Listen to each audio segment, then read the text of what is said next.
اعوذ باللہ من الشیطان الرجیم، بسم اللہ الرحمن الرحیم۔ بلال ٹی وی 194 کے معزز ناظرین، السلام علیکم۔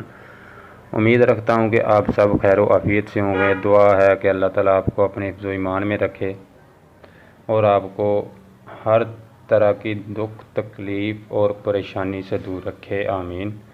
چونٹیاں اناج اور بیجوں کو جمع کرنے کے بعد ان کو زمین میں لے جانے اور انہیں زمین کے اندر اپنے بلوں میں رکھنے سے پہلے 2 حصوں میں توڑ دیتی ہیں، کیونکہ اگر اناج و بیج 2 حصوں میں تقسیم نہ کیا جائے تو وہ زمین کے اندر ہی پھوٹ جاتا ہے، ہرا ہو جاتا ہے۔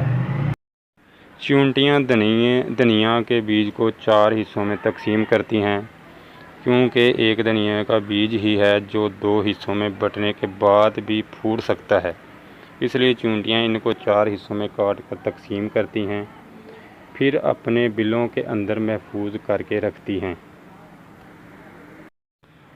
سوچنے کی بات، ان سب کو یہ کس نے سکھایا؟ یقیناً میرے اور آپ کے، بلکہ ساری کائنات کے وحدہ لا شریک رب نے۔ سبحان اللہ و بحمدہ، سبحان اللہ العظیم۔ اللہ پاک آپ سب کو خوشحال رکھے اور دنیا جہان کی مصیبتوں سے محفوظ رکھے، آمین۔ اگر آج کی ویڈیو اچھی لگی ہو تو ویڈیو کو لائک، شیئر اور کمنٹ باکس میں اپنی رائے کا اظہار ضرور کریں۔ جزاک اللہ۔